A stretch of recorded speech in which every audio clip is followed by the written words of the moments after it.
Friday, April the 3rd. Thought for the day. So, how are you doing? How's isolation? How's getting on with your family?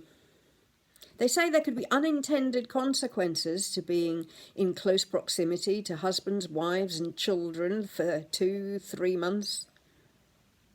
Domestic violence, increased divorce rate, increased birth rate. Time will tell. Our Bible reading from today is taken from 1 Corinthians 13. Love is patient and kind. Love is not jealous or boastful or proud or rude. It does not demand its own way. It is not irritable, and it keeps no record of being wronged. It does not rejoice about injustice, but rejoices whenever the truth wins out. Love never gives up, never loses faith, is always hopeful, and endures through every circumstance. You know, that passage wasn't written for a wedding, although it's when I use it most. It was written to a church. It was written to a church where people were arguing and falling out with each other about how their worship services should look. I wonder if they were arguing about what music to use or which Bible readings to give.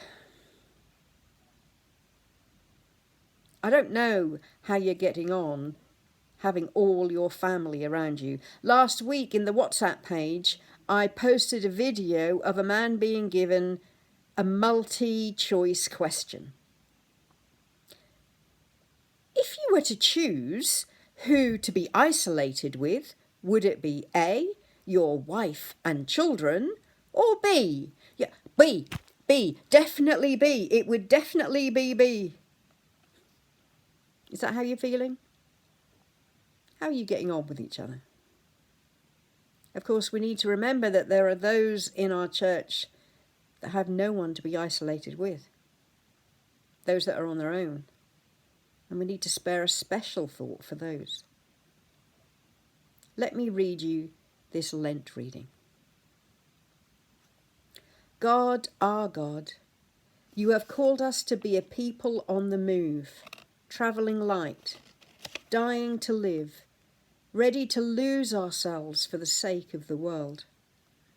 You have called us to be a people with a purpose, travelling without a map, travelling to where we are led, sustained by your Spirit, committed to the gospel for the hope of the world. You have called us, your people, to be the church, but we are a church with problems, too strong for the weak, too staid for the young, too respectable for the poor, too divided for mission, too obsessed with our own lives to think of the lives of others, too unsure of our message to speak to the world. Move us on our journey from where we are to where you want us to go. Open our eyes on the way to the people of different cultures, continents and countries who can bring colour to our lives. Take us on our journey from where we are to what you want us to be, so that we become a community where all are welcomed and no one is excluded. All are valued and no one is made to feel inadequate.